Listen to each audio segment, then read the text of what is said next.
네, 오늘 우리는 어, 이제 인큐베이팅 시간을 가지게 될 겁니다. 이게 저희 본가 도시 CTSK에서 네. 하는 그런 인큐베이팅 과정인데 이게 국내에 적용된 건 아니고 아시아 퍼시픽에서 하는 그 가이드라인입니다. 이거를 우리가 적용해 보기 위해서 지금 번역하는 과정이고 R&D에서 연구 중이에요.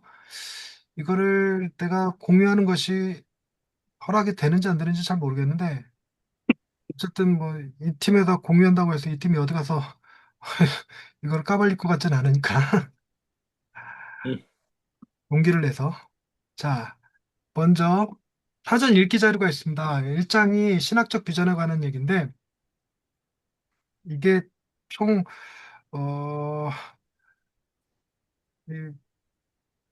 좀 보여드리자면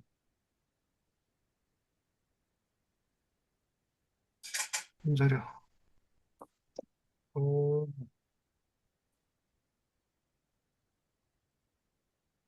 음,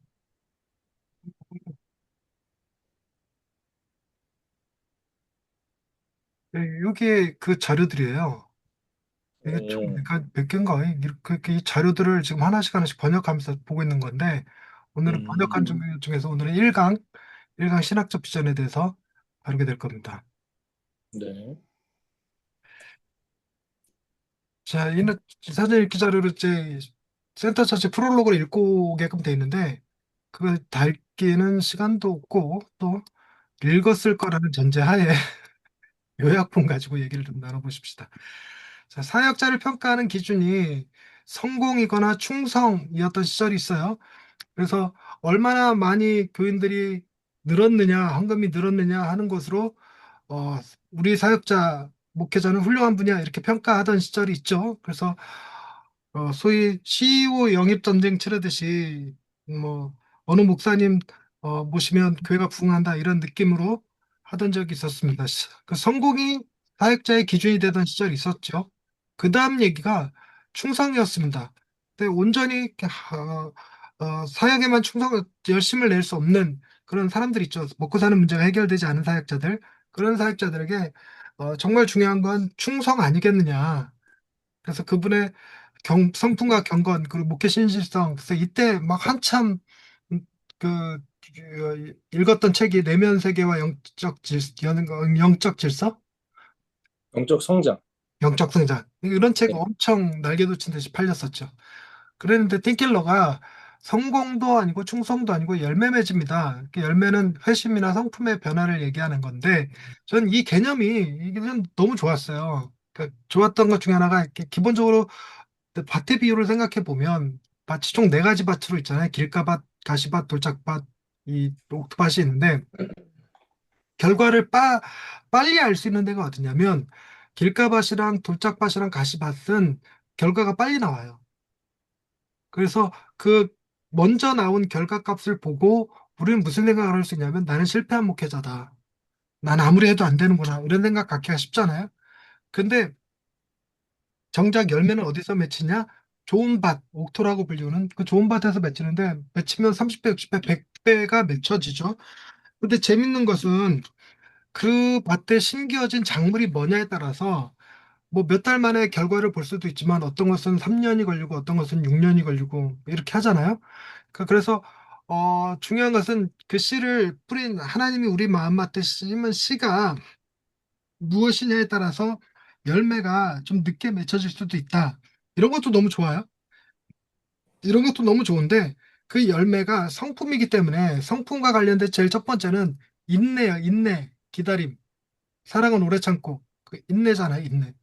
근데 그 인내라는 개념은 열매가 맺혀지기까지 그 과정을 참는 거예요. 열매가 맺혀지기까지.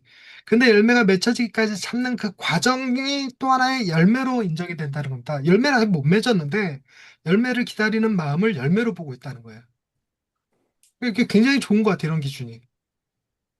그래서 열매 맺음이 평가 기준이 된다면 분명한 책임과 동시에 삶이 급격히 변해야 한다는 부담으로부터 자유로워요. 그러니까 언제 열매가 맺혀질지 모르니까 이렇게 좀 천천히 가도 되는 거죠.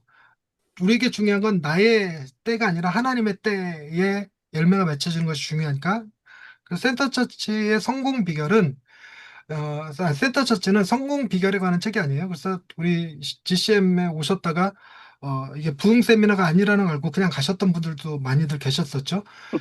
센터 GCM은 이 복음에 관한 이야기죠. 센터 처치가 복음의 본질과 적용에 관한 그런 책입니다. 근데 이렇게 쓴 이유가 수많은 사람들이 맨하탄의 그 리디머 처치에 와갖고 이 교회가 어떻게 성공했지 이러면서 거기에서 하는 프로그램, 주보, 예배 스타일을 카피해가는 일들이 많았는데 팀켈러가 그걸 보면서 안타까웠던 거예요. 지금 그런 겉으로 드러나는 외형적 어떤 프로그램이 중요한 것이 아니라 이 모든 것을 끌고 가는 그 중심에 복음이 있다. 복음이 중요하다. 이 얘기를 하는 겁니다. 그러면서 그 복음에 대한 이야기를 780페이지에 달하는 두꺼운 벽돌책으로 낸 게 센터 처치였죠.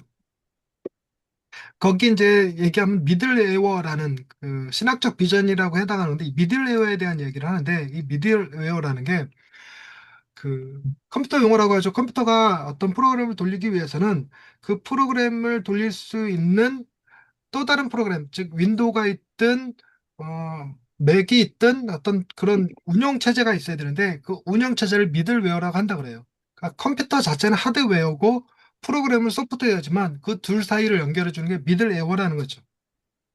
그래서 바로 이 미들웨어에 해당되는 게 신학적 비전이라는 겁니다. 우리가 신학교에서 각자 공부한 스타일이 있습니다. 배운 교리가 있죠. 그게 하드웨어고 우리가 어떻게 사역하느냐가 소프트웨어라면 우리가 그 둘 사이를 연결시켜 주는 중요한 그 운영 프로그램이 필요한데 그게 바로 미드레어고 여기서는 신학적 비전이라고 부른다라고 얘기합니다. 근데 저는 이거 처음에 이 복음 DNA란 말을 들었을 때 이게 굉장히 인사이트가 컸어요. 우리는 그 전에 아까 무슨 말을 했냐면 복음, 그러니까 렌즈. 렌즈, 안경 이런 표현을 많이 썼어요. 그래서 복음이라면 이걸 어떻게 얘기할까? 이 복음이라면 어떻게 해석할까? 이런 식이었지만 복음 DNA는 출발선 자체가 모든 것이 내 깊숙이 복음에서부터 출발되어지는 거예요. 내가 생각하는 게 왜 이렇게 생각했지? 복음 때문에. 내가 왜 이렇게 판단했지? 복음 때문에. 이렇게 되는 거예요. 그러니까 각자 주어진 환경에 따라서 생각하는 거, 판단하는 거가 다를 수 있지만 출발선은 어디서 나오느냐? 항상 복음에서 나온다. 그래서 복음 DNA가 중요하다. 이런 얘기를 합니다. 그래서 센터 첫째는 8가지 신학적 비전이 있다고 얘기해요. 첫 번째는 복음 중심이어야 한다. 그래서 복음이 무엇인지 알아야 되고, 그리고 그 복음을 어떻게 현대인에게 그 마음에 다가서도록 제시할 것인지, 이 전달하는 방법에 대해서 어, 고민하는 게 복음 중심이고, 두 번째 동시 중심.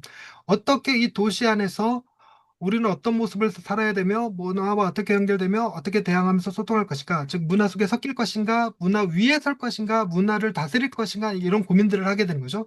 그리고 또한 우리는 어디에 있는가, 우리가 속해 있는 곳이 그 다문화 가정이 많은 곳인지, 또 한가정 부모가 한부모 가정이 많은 곳인지, 아니면 부자들이 모인 동네인지 가난한 사람들이 모인 곳인지, 화이트 칼라인지 블루 칼라인지 이런 것들도 많이 알아야 되겠죠. 그래서 거기에 적합한 그런 어떤 문화적 접근성을 가져야 되는 거니까. 그다음에 네 번째 공공 영역, 즉 지역의 가난한 자들을 어떻게 돌볼 것이며 범죄는 어떻게 다룰 것이며 하는 문제들, 그리고 교육과 그리고 공연과 예술과 이런 거 어떻게 참여할 것인가, 이런 것들이 다 이제 우리 고민이 돼야 되는데, 이런 것들에 얼마만큼 참여할 거냐, 어느 정도 깊숙이 참여할 것이냐 하는 것도 중요한 문제죠. 그리고 또 도시 중심에 이렇게 읽어나가다 보면 도시를 섬길 것인가, 도시를 이용할 것인가 두 개의 축으로 굉장히 중요한 문제로 등장해요. 우리는 보통 교회를 개척할 때 도시를 이용하거든요. 그래서 신도시에서 교회를 개척하면서 그 도시가 주는 유익 위에서 교회를 개척하려고 그러죠. 근데 이제 틴켈러는 도시의 유익을 바라보면서 가는 게 아니라 도시를 섬길 것을 바라보면서 가야 된다. 이 도시에 내가 무엇을 가지고 섬길 것인가, 이렇게 바라봐야 된다는 얘기를 하죠. 그다음에 사역 중심은 뭐가 있냐면 교회 안에 다양한 사역들이 있죠. 말씀, 봉사, 공동체, 교육 등 이런 것들이 다 어떻게 연결될 것인가, 이것이 복음 중심으로 연결되어 있어야 된다라는 개념이고, 그리고 우리 교회는 얼마나 혁신적이고 얼마나 전통적, 얼마나 기존의 예배 스타일, 그 기존의 문화 이런 것들을 얼마만큼 지켜낼 것이며 또한 얼마나 창의적으로 프로그램을 바꾸고 변형시켜 나갈 것이냐 하는 것들을 고민해야 된다는 겁니다. 그리고 우리 도시는 도시와 지역 안에서 다른 교회들과 어떻게 연결될 것인가, 즉 큰 습 만들기, 복음적 생태계를 어떻게 만들 것인가 하는 얘기를 고민합니다. 그 다음에 이 기독교의 진리를 세상에 어떻게 제시할 것인가. 단순히 말로만 하는 것이 아니라 때로는 책으로, 때로는 영화로, 때로는 정책으로, 때로는 그 물건으로, 상업으로 이렇게 연결하는 방식인데, 그러기 위해서 복음적으로 교인들을 양육하고 교인들이 도시 안에서 문화 속에서 어떻게 복음적 크리스찬으로 살아가게 할 것인가, 이런 것들을 고민하는 것이 이제 센터 처치가 가지는 신학적 비전의 축입니다. 그럼 무엇이 신학적 비전인가? 그것은 복음을 충실하게 재진술한 문장이다. 복음을 어떻게 표현한 것이냐는 거죠. 역사의 현 시점에서 그리고 한 특정 문화 속에서 삶과 사역과 선교가 어떤 모습을 띄어야 할지에 대한 풍성한 시사점을 포함하는 것이다. 지금의 시점은 경제가 최상의 기준이 되었죠. 돈이 최고의 가치가 된 시점에서, 그리고 자기 중심주의, 자기를 표현하는 그 개인 이기주의, 자기 표현주의 이런 문화 속에서 어떻게 복음을 제시할 것인지, 이게 중요한 문제겠죠. 어떤 삶을 살고 대안적 삶, 어떤 사역을 그 문화의 무너진 곳, 도시의 무너진 곳을 사역으로 메꿔 나가는 사역들입니다. 되게 재밌는 표현인데, 도시가 가지고 있는 굉장히 중요한 유익들이 있죠. 사람의 안전을 추구하고 편리성을 제공하고 거기에 다양한 기회들을 주는데, 거기에는 약점이 분명히 존재하는 것이 너무 상호 경쟁적이고 성과 중심주의적이고, 그리고 소외되고 이 역에 적응하지 못해서 도태되는 사람들이 나오고, 이런 부분들을 교회가 막아설 수 있다면, 그렇다면 도시는 하나님을 섬기는 도시로 성장할 수 있을 것이다. 이런 비전을 제시합니다. 그다음에 선교도 마찬가지로, 예전에 선교는 이 지역의 바운더리를 넘어가는 걸 선교라고 그랬어요. 근데 지금의 선교는 지역의 바운더리를 넘어가는 걸 선교라고 하는 게 아니라, 선교는 그 땅을 선교하는 게 아니라 그러죠. 그 땅에 살아가는 사람들에게 선교하는 거죠. 그래서 우리가 베트남에 가서 선교하는 걸 선교라고 하는 게 아니라, 베트남 사람들에게 복음을 전하는 걸 선교라고 그러죠. 문화를 넘어서는 복음 전달. 근데 효과적인 방식은 뭐냐면, 우리 도시 안에 들어와 있는 이방인들에게 선교하면 그게 진짜 더 효과적이라는 겁니다. 그래서 가서 전도하는 게 아니라 한국 내에 들어와 있는 다양한 그 외국인들을 대상으로 사역하는 거. 우리나라도 이렇게 바뀌고 있죠. 그래갖고 예전에는 반드시 외국을 나가야지만 선교사비 후원금 지원금이 나가는데, 지금은 어, 레인보우 처치라고 그래갖고 한국에서 외국인들 상대로 선교하는 목사님들, 위하시는 목사님들을 선교사로 인정하고 있죠. 이런 것들을 포함하는 얘기입니다. 자, 센터 처치, 중심교회, 센터라는 게 중심이란 말이죠. 복음과 균형과 도시의 중심에서 신학적 비전을 중심으로 사역하는 교회를 센터 처치라고 한다. 그러니까 종교와 비종교는 엄연하게 다른 거지요. 그래서 종교는 율법주의적이고 비종교는 율법 폐기주의적인데, 우리가 이 둘을 얘기할 때 한쪽은 공의를 얘기하고 한쪽은 사랑을 얘기하니까, 우리가 이 사이에서 복음을 전한다고 생각하면 우리의 마인드는 항상 한때는 공의에 대한 설교를 했다가 한때는 사랑에 대한 설교를 했다. 그래서 왔다리 갔다리 왔다리 갔다는 경향이 있어요. 근데 틴켈러가 말하는 복음은 이 종교와 비종교 사이의 그 중심에 있는 걸 복음이라고 하는 게 아니라, 종교와 비종교 외에 제3의 길로서의 복음을 얘기합니다. 제3의 길로서의 복음. 그 다음에 상황화를 어떻게 할 것이냐. 그 상황화를 너무 과소하게, 너무 적게 하면 우리가 쓰는 용어들, 기독교적인 용어들, 혹은 우리가 그 뭐죠, 원어 쓰는 거 좋아하는데 히브리어는 어떻고 헬라어는 어떻고 라틴어는 어떻고 이런 얘기 쓰고 있으면, 그러면 복음은 지켜낼 수 있을지 몰라도 전달은 못 한다는 거예요. 근데 반대로 너무 과하게 적용하면, 그래서 교회 안에서 뭐 뽕짝도 하고 뭐죠, 술도 마시고 이렇게 돼버리면 그들이 알아들을 수는 있으나 복음이 전달되지는 않는다는 거죠. 그래서 이 둘 사이에 과소 적용도 말고 과도한 적용도 말고 적절한 상황화를 어떻게 할 것이냐, 그게 도시 문화에서 중요한 문제로 다뤄집니다. 그 다음에 운동 파트에서는 어, 이게 조직적인 저 운동성이 조직적으로 가면, 즉 어떤 구조를 세우고 예산을 책정하고 1년 계획을 잡고 하는 형태로. 그래서 조직화되면 이 운동이 뭐랄까 탄력성이 약해져요. 그래서 유기적인 형태로 가야 되는데, 그러니까 자발적인 형태, 갑자기 새롭게 만들어져서 뭐 가난한 이들을 돕는다든지 아니면 한글 교실을 연다든지 미용, 미발 봉사를 한다든지 하는 여러 가지 운동들을 할 수 있는데, 이런 것들이 조직과 유기체 사이 어느 정도 선에 있어야 될까? 근데 틴켈러가 표현하는 방식은 운동이라는 것은 조직으로부터 7 떨어지고 유기체로부터 3 떨어진 곳에 위치해야 된다. 그러니까 유기적인 모임이 되어야 된다. 이런 표현을 쓰긴 해요. 근데 표현 자체를 조직으로부터 7, 유기체로부터 3 이러니까 70% 조직적이고 30% 유기적인가? 이렇게 처음에 직관적으로는 그렇게 느껴지더라고요. 근데 그게 반대로 운동이 조직적인 성격은 30%만 갖고 자발적으로 유기적으로 움직여야 된다. 이게 예를 들자면 이런 겁니다. 어떤 프로그램, 어떤 이 이벤트를 하려고 하는데 조직화되어 있으면 먼저 그 담당 부서들의 예산 청원도 해야 되고 허락도 받아야 되고 장소 허락도 받아야 되고 이 과정을 거친단 말이에요.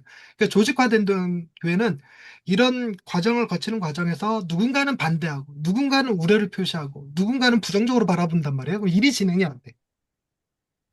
그래서 유기적으로 이런 마인드를 가졌으면 그냥 허락받지 말고 그냥 할 수도 있는. 그래서 나중에 교회가 지원할 거 있으면 지원하고 도울 거 있으면 돕고 혹은 문제가 있다면 막아서기도 하고 할 텐데, 그런 형태가 되기 위해서. 근데 만약에 이 조직화가 되어 있지 않으면 운동의 지속성이 사라지고 유기체가 되어 있지 않으면 운동의 탄력성이, 생명력이 사라진다고 이렇게 표현합니다. 그래서 적절한 포지션이 필요하다 이런 얘기를 해요.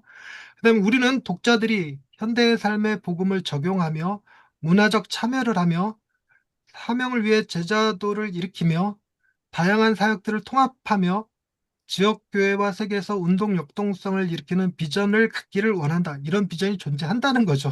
뭔지는 모르겠으나. 우리 1장에서 오늘 하게 될 것들이에요. 자, 그리고 나서 사전 읽기 자료가 TGC 사역 선언문을 읽고 오도록 되어 있습니다. 이건 우리 같이 한번 읽어보십시다. 먼저 류성룡 목사님부터 읽어주시겠습니까? 네. TGC 사역 선언문, 사역을 위한 신학적 비전. 이것은 우리의 교리적 신념에 대한 개요가 아니라 우리가 성경적 신학적인 충실함에 따라 기독교 사역을 수행하고 문화와 상호작용하는 방식에 대한 진술입니다. 이 네. 글은 복음, 아니요. 밑에 1번. 박스 글은 아, 제가 요약한 거예요. 네. 네. 1. 우리는 진리의 문화적 위기에 어떻게 대응해야 하는가? 인신문적 문제. 계몽주의는 인간 이성만으로 객관적 진리를 알 수 있다고 믿었습니다. 그러나 포스트 모더니즘은 인간의 지식이 개인 경험, 감정, 문화, 언어, 공동체에 영향을 받는다고 비판했습니다. 이 비판은 인간 이성의 오만을 지적한다는 점에서 의미가 있지만 객관적 진리를 부정하고 주관적 다원주의로 흐를 위험이 있습니다. 이에 대해 우리는 진리와 현실과 일치한다고 믿습니다.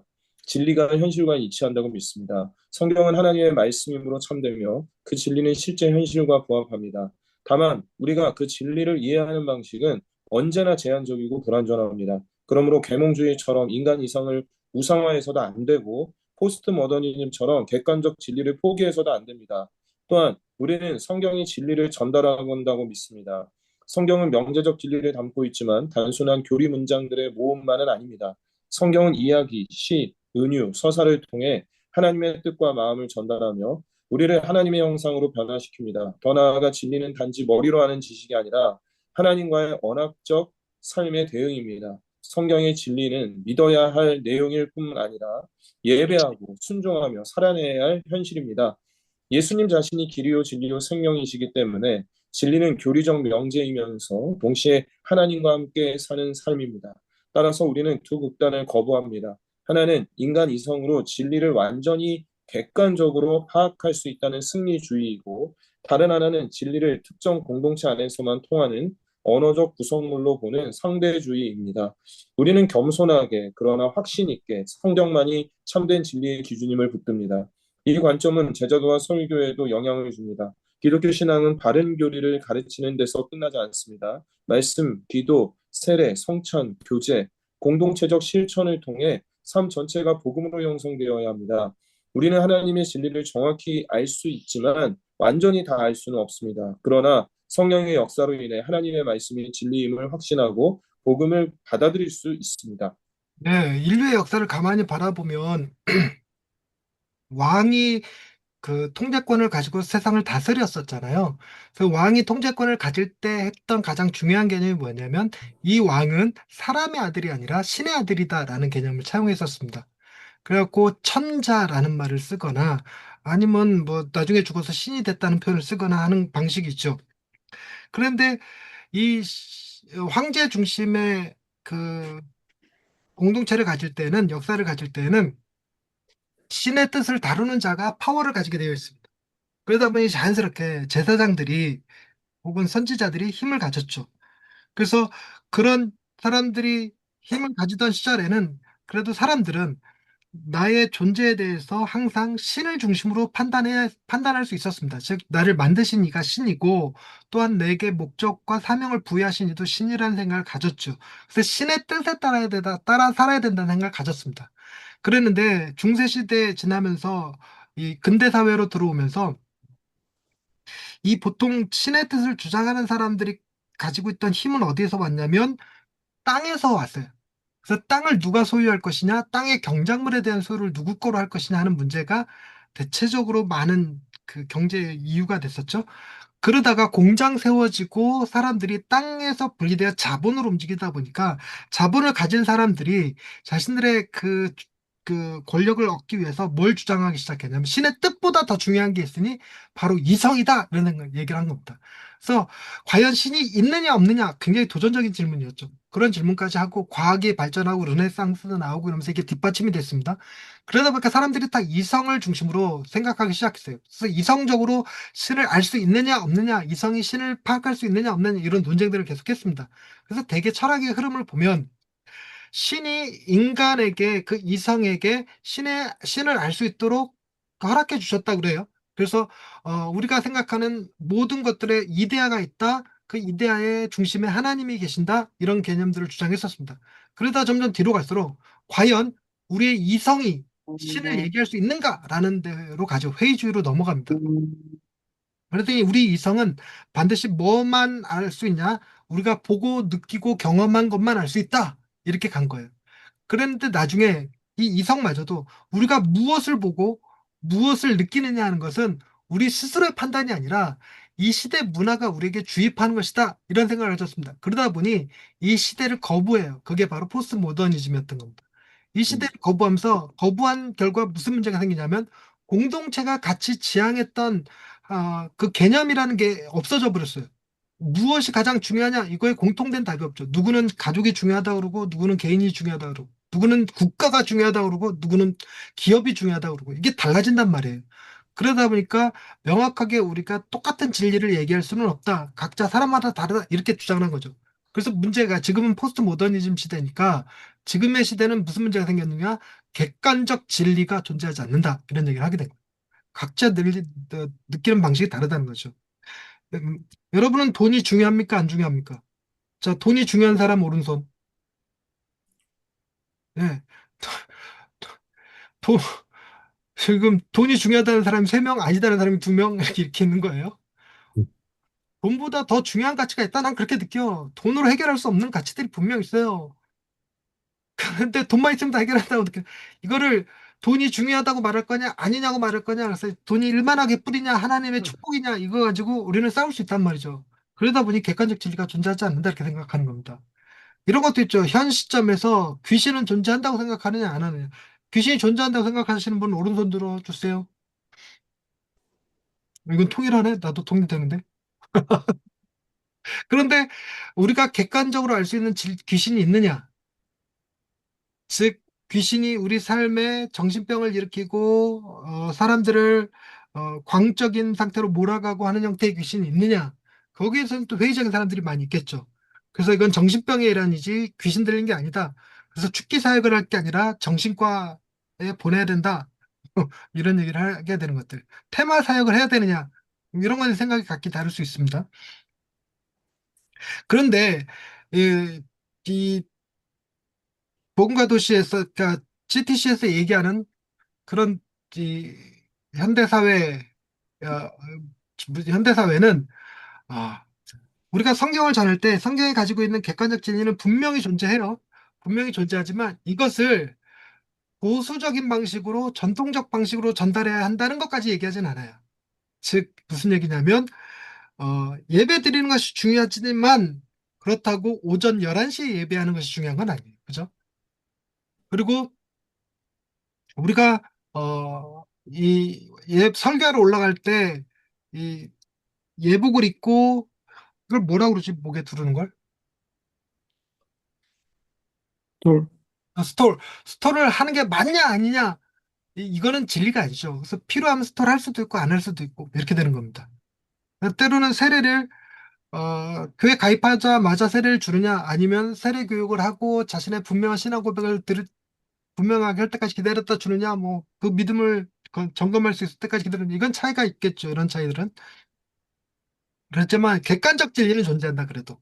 그것을 표현하는 방식이 때로는 오전 예배일 수 있고 오후 예배일 수 있고 예배 스타일이 뒤에 주기도문으로 끝낼 수도 있고 뭐 축도로 끝낼 수도 있고 예전에 저희 교회가 제가 섬기던 교회가 주기도문송을 노래를 부르고 축도를 했는데 그날 처음 나온 성도 한 명이 왜 주기도문을 노래로 부르냐고 여기 이단이냐고 물었던 기억이 있어요. 이럴 수도 있고 저럴 수도 있고. 문제는 객관적 진리는 분명히 존재하고 우리는 그 객관적 진리를 다양한 방식으로 전달한다. 다양한 방식으로. 자, 그 다음은 2번 목사님. 네. 우리는 성경을 어떻게 읽어야 하는가? 해석적 문제. 성경은 먼저 전체 이야기 흐름을 따라 읽어야 합니다. 성경 전체는 하나님 구속 이야기입니다. 창조, 타락, 구속, 회복이라는 큰 틀 속에서 하나님께서 자기 백성을 구원하시고 타락한 상도 세계를 회복하시는 이야기가 펼쳐집니다. 이 흐름은 언약, 왕권, 성전 같은 중요한 주제들을 통해 이어지며 결국 예수 그리스도 안에서 결정에 이릅니다. 이 관점에서 복음은 단지 개인 영혼 구원만이 아니라 새롭게 된 창조와 하나님의 나라의 회복을 보여줍니다. 동시에 성경은 교리적 진리를 따라 읽어야 합니다. 성경이 여러 선언과 약속과 진리 주장을 모아 하나님, 죄, 그리스도, 믿음 같은 핵심 범주로 이해해야 합니다. 이 관점은 이 관점에서 복음은 하나님 앞에서 죄인이 어떻게 구원받았는지를 분명히 보여줍니다. 예수 그리스도는 우리의 대표자이자 대속자로 죽으셨고 우리는 믿음으로 그 구원의 은혜를 받아들입니다. 복음은 그리스도의 대속 사역과 믿음으로 말미암는 구원을 선포합니다. 문제는 이 두 읽기 방식이 종종 한쪽으로 치우치는 데 있습니다. 오늘날 많은 이들은 성경 전체의 큰 이야기와 하나님 나라의 회복을 강조합니다. 이 방식은 공동체, 정의, 창조 세계 회복을 잘 드러내는 장점이 있습니다. 그러나 균형을 잃으면 십자가를 죄인을 위한 대속과 속죄로 보기보다 세상 권력에 대한 저항이나 희생의 모범으로만 보게 됩니다. 그렇게 되면 개인의 회심, 믿음, 중생, 전도, 변증, 강해 설교의 중요성이 약해질 수 있습니다. 결국 은혜의 복음보다 하나님 나라 운동에 참여하라는 새로운 율법주의로 흐를 위험이 있습니다. 반대로 초기 복음주의는 성경을 교리적이고 개인 구원 중심으로 읽는 경향이 있었습니다. 이 방식은 회심, 믿음, 대속, 천국 소망을 선명하게 붙잡는 장점이 있었습니다. 그러나 균형을 잃으면 신앙이 개인주의적으로 축소되고 성경 전체가 그리스도 안에서 완성된다는 큰 흐름을 놓칠 수 있습니다. 또한 가난한 자와 억압받는 자를 위한 정의와 자비, 문화와 일터 속에서 하나님께 영광 돌리는 삶의 중요성을 소홀히 할 수 있습니다. 따라서 이 두 방식은 서로 대립되는 것이 아닙니다. 오히려 성경적 복음을 온전히 이해하기 위해 반드시 필요합니다. 성경은 하나님의 큰 구속 이야기로 읽어야 하고 동시에 그리스도의 대속과 믿음으로 말미암는 구원의 교리를 읽어야 합니다. 결국 복음은 이것입니다. 하나님께서 예수 그리스도의 죽음과 부활을 통해 은혜로 개인들을 자신과 화목하게 하시고 동시에 자신의 영광을 위하여 온 세상을 새롭게 하러 오셨다는 선포입니다. 네. 그러니까 성경을 해석할 때 성경을 이렇게 구속사적 성경 읽기 처음 창조 타락 구속 회복이라고 하는 큰 틀 안에 들고 나가는 방식이 있죠. 이거는 이제 비디오를 플레이 버튼 눌러놓은 거와 마찬가지고, 그 다음에 어느 한 본문에 딱 멈춰서서 거기에 담겨져 있는 교리를 파고 들어가는 수가 있습니다. 이거를 이렇게 일시 버튼 눌러서 좀 더 세밀하게 들여다보는 방식이죠. 그래서 이 두 가지 방식 중에 어느 하나만 취해서는 안 된다 이런 얘기를 하는 건데, 가만히 이야기를 보면 대부분의 많은 사람들이 이 그 스탑 버튼 눌러놓고, 즉 일시 정지 버튼 눌러놓고 조직 신학적 성경 읽기를 하고 있다는 겁니다. 그러다 보니까 문제는 뭐냐면 그 조직 신학적 성경 읽기가 구속사적 성경 읽기 범주를 넘어서 버리는 경우가 있어요. 그러니까 구속사적 관점에서 들여다보고 해석되어져야 되는데 그거와 무관하게 얘기를 하는 겁니다. 그러다 보니 어느 시점에서는 예수 그리스도의 대속을 전혀 얘기하지 않는, 그래서 회복에 대한 언급이 전혀 없는 교리만 얘기할 수 있어요. 인간은 타락했다. 그래서 죽을 수밖에 없다. 이런 얘기만 한다는 겁니다. 그래서 두 개가 함께 같이 있어야 한다라는 얘기를 하는 거예요. 그래서 이 두 가지 읽기 방식이 개인의 구원에만 포커스를 맞추는 것이 아니라 동시에 하나님께서 온 세상을 새롭게 하실 거니까 전체 구속사적 흐름 안에서 개인의 구원을 넘어서서 사회 변화도 추구하고 환경운동도 하고 이렇게 확장된 흐름을 가져야 한다라는 얘기를 하는 겁니다. 자, 세 번째 백인모 목사님. 네. 우리는 주변 문화와 어떻게 관계를 맺어야 할까요? 맥락화 문제. 교회는 단순히 개인의 신앙생활을 돕는 기관에 머물러서는 안 됩니다. 교회는 하나님의 말씀과 성령으로 빚어진 새로운 인간 공동체, 곧 세상과 다른 방식으로 살아가는 대한사회가 되어야 합니다. 하지만 반문화적이라는 말은 단지 세상의 가치관에 반대한다는 뜻이 아닙니다. 교회는 세상과 구별되어야 하지만 동시에 세상을 위해 존재해야 합니다. 이웃뿐 아니라 원수까지도 희생적으로 사랑하고 섬기며 사람들의 평화와 안전과 행복을 위해 일해야 합니다. 이것이 예수님께서 말씀하신 세상의 소금과 빛으로 사는 방식입니다. 그러므로 교회의 사명은 예배당 안으로 사람들을 끌어들이는 데만 있지 않습니다. 교회는 삶의 자리에서 이웃을 만나고 그들의 샬롬을 위해 일하며 말과 행동으로 사랑을 보여주어야 합니다. 바벨론 포로로 살았던 유대인들이 그 도시의 평안을 구하라는 부름을 받았듯이 그리스도인도 이 세상 속에서 하나님의 백성으로 살며 세상의 좋은 시민이 되어야 합니다. 그렇다고 교회가 문화적 영향력에 대해 지나치게 낙관해서도 안 됩니다. 교회는 사회에 선한 영향을 끼칠 수 있지만 동시에 그리스도를 따르기 때문에 박해와 오해도 받을 수 있습니다. 예수님 자신이 원수를 위해 자기 생명을 내어 주셨기 때문입니다. 문화와의 관계에서도 균형이 필요합니다. 모든 기독교 신앙 표현은 어느 정도 특정 문화 안에서 드러납니다. 완전히 문화와 무관한 기독교 표현은 없습니다.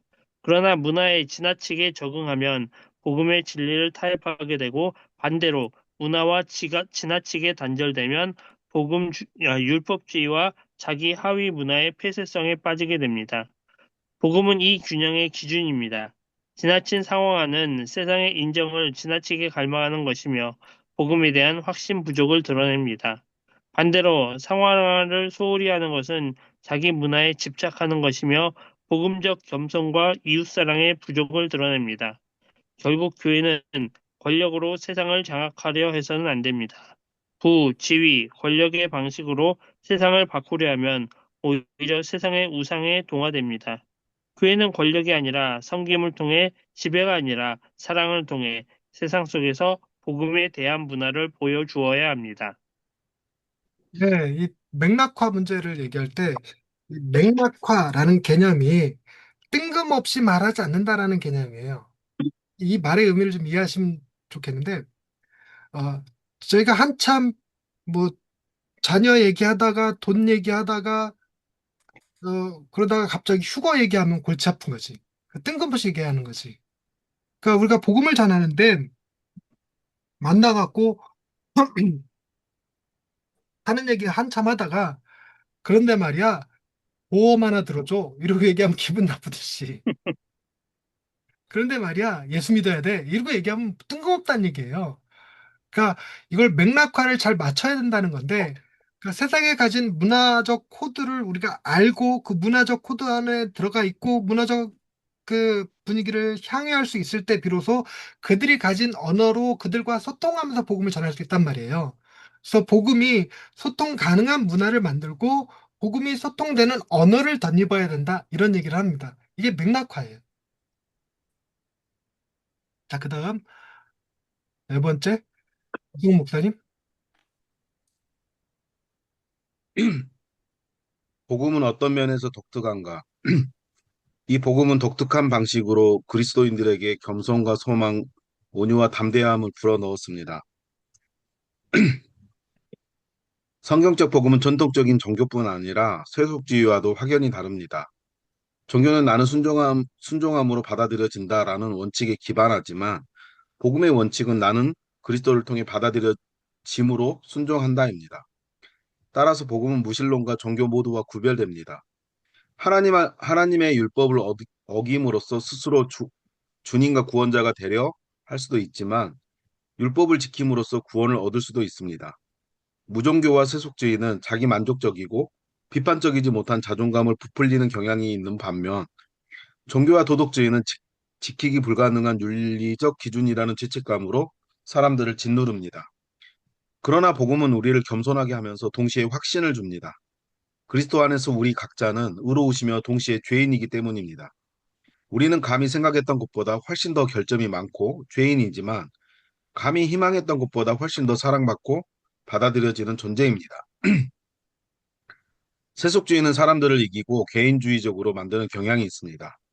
종교와 도덕은 일반적으로 사람들을 부주의적이고 다른 집단에 대해 자기 의에 차게 만듭니다. 그들은 자신의 구원이 자신의 업적으로 얻어졌다고 생각하기 때문입니다.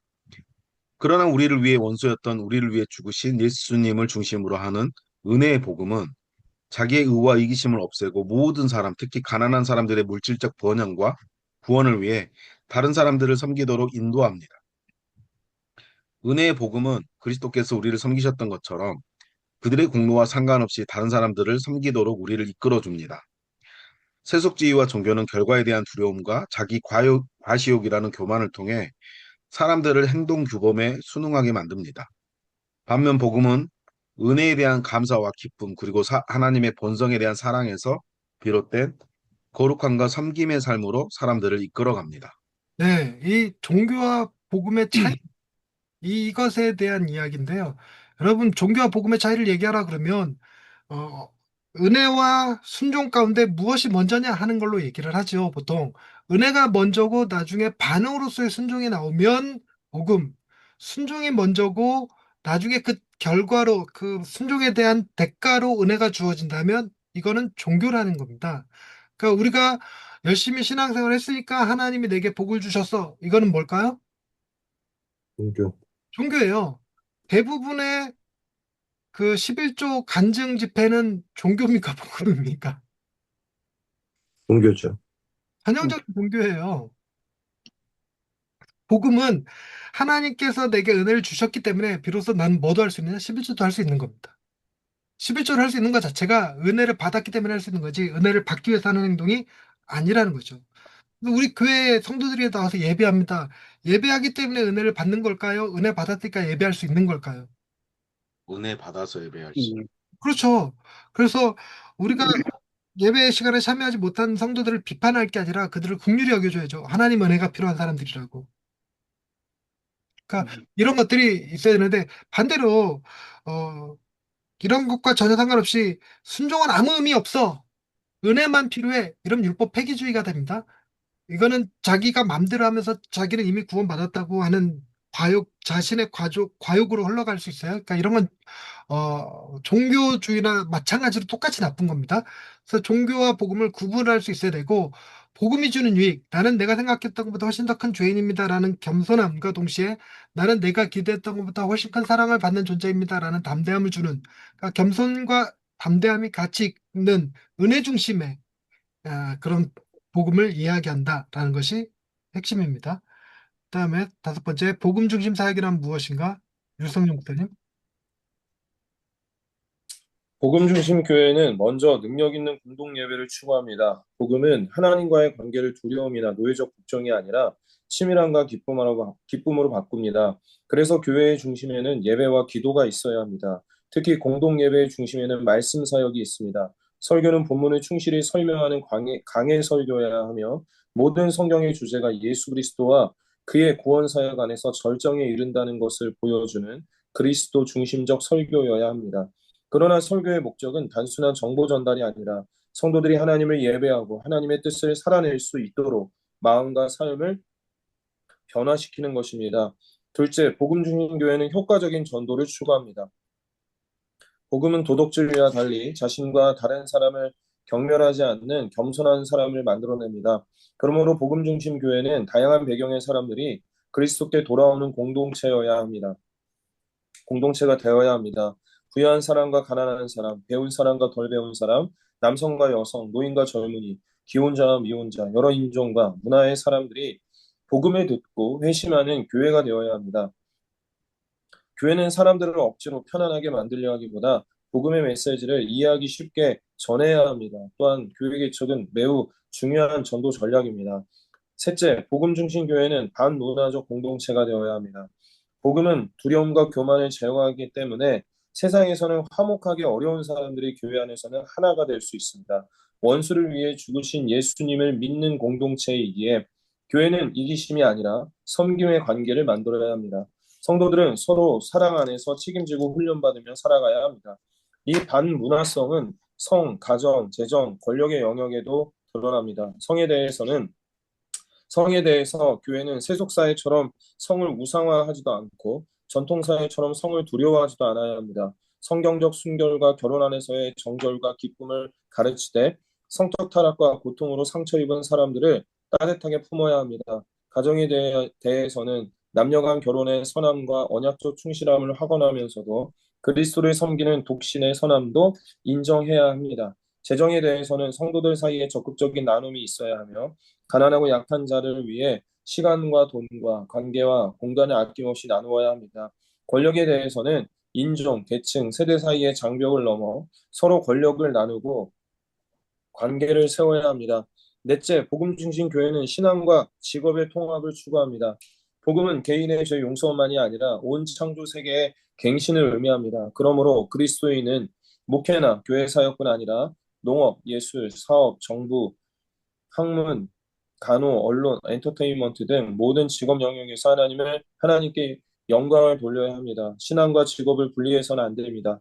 교회는 성도들이 각자의 일터에서 복음이 무엇을 의미하는지 깊이 생각하게 하고 독창성과 탁월함과 책임감을 가지고 일하도록 도와야 합니다. 일터와 문화 속에서 복음의 가치가 구현될 때 그것 역시 하나님의 창조 세계에 치유를 가져오는 사역이 됩니다. 다섯째, 복음 중심 교회는 교회 정의와 자비를 실천해야 합니다. 하나님은 영혼만이 아니라 몸도 창조하셨고 예수님의 부활은 하나님께서 영적인 것뿐 아니라 물질적인 세계도 구원하신다는 사실을 보여줍니다. 그러므로 교회는 영혼 구원뿐 아니라 가난, 굶주림, 불의의 문제에도 관심을 가져야 합니다. 우리의 재산은 궁극적으로 하나님의 선물이므로 그것을 이웃과 나누지 않는 것은 단순히 동정심이 부족한 것이 아니라 불의한 태도입니다. 예수님은 이르심으로 우리를 얻으셨고 약함과 섬김으로 참된 능력을 보이셨으며 모든 것을 내어주심으로 우리를 부유하게 하셨습니다. 그러므로 복음을 받은 사람은 가난하고 억압받는 사람을 향해 우월감을 가질 수 없습니다. 복음은 우월감을 자비와 동정으로 바꿉니다. 교회는 사람들을 회심과 거듭남으로 초대하는 동시에 지역사회 안에서 정의와 평화를 위해 섬겨야 합니다. 네, 지금 이것이 복음 중심 사역들이라고 얘기하는 5가지인데, 첫 번째 공동예배, 두 번째 효과적인 전도, 세 번째 반문화적 반문화죠. 공동체, 네 번째 신앙과 직업의 통합, 다섯 번째 정의와 자비의 실천인데, 이것을 어떻게 해낼 수 있을까요? 복음으로 가능하다라는 얘기를 하는 거예요. 복음이 제대로 전달되어지면, 복음이 교인들에게 제대로 들어가면 이런 결과값들이 나온다라는 얘기를 하는 겁니다.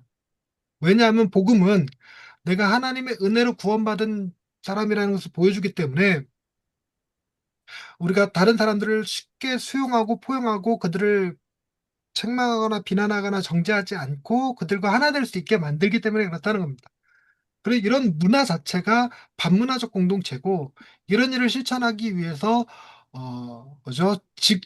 그 직업 신앙과 직업의 통합, 즉 우리가 가진 복음적 마인드를 가지고 우리 삶의 자리에 내 직장에 그리고 가정에 그대로 살아가는 것 이것이 중요한 일이라고 해요. 그러고 나서 정의와 자비는 이게 이제 재밌는 표현 중에 하나가 이웃과 나누지 않는 것은 동정심이 부족한 것이 아니라 불의한 태도다. 이게 아, 그런 겁니다. 그래서 팀 켈러가 정의를 말하다 해서 정의가 구제 사역이었어요. 즉 우리는 정의를 하는 것, 구제를 베푸는 것은 동정심을 베푸는 거라고 생각하는데 하나님의 명령에 순종하는 겁니다. 우리가 다른 사람에게 내 손을 펼쳐서 그들의 필요를 채우지 않는 것은 하나님의 명령에 불순종하는 거기 때문에 그건 불의한 태도가 된다는 겁니다. 이게 재밌는 표현이기도 하지만 동시에 뭐도 보이자면 유성룡 목사님이 다른 사람을 도왔어. 그러면 칭찬받아야 됩니까? 칭찬받는 칭찬받는 게 칭찬받아야 됩니까? 아니면 당연한 일입니까?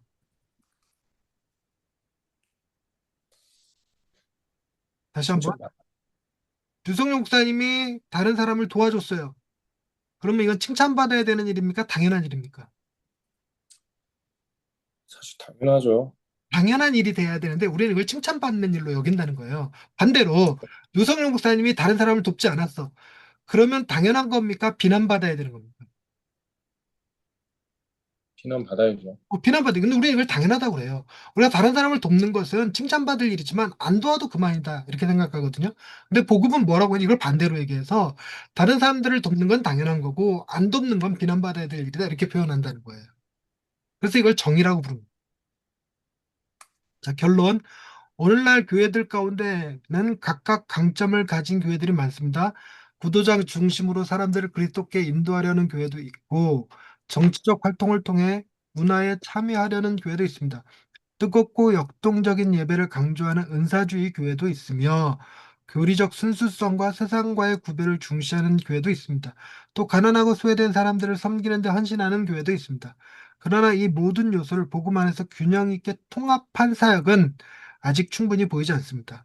복음 중심 사역은 단순히 전도만 잘하거나 예배만 뜨겁거나 교리만 바르거나 사회 정의만 강조하는 것이 아닙니다. 이 모든 것이 그리스도의 복음 안에서 서로 연결되고 강화되는 교회입니다.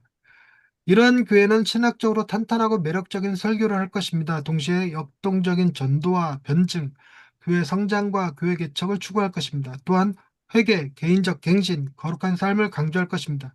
하지만 거기서 멈추지 않고 성도들이 사회 구조와 문화 속으로 들어가 예술, 사업, 학문, 정부 등 다양한 영역에서 복음적으로 참여하도록 도울 것입니다. 또한 복음 중심 교회는 급진적인 공동체성을 추구합니다. 성도들은 부와 자원을 나누고 가난하고 소외된 사람들을 위한 자리를 마련하며 서로의 삶을 책임지는 공동체가 되어야 합니다. 이 모든 우선순위들은 따로 떨어져 있는 것이 아니라 지역 교회 안에서 서로를 강화합니다.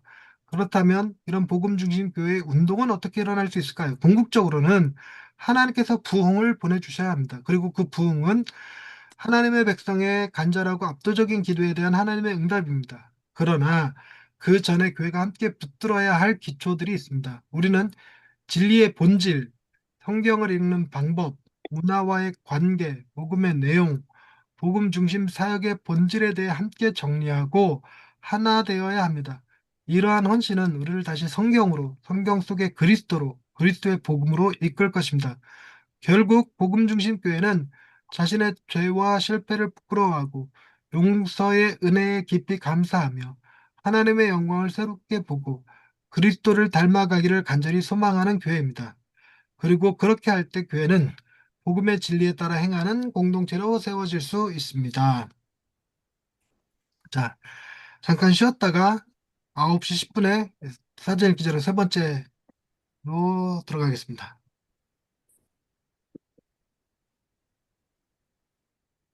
네.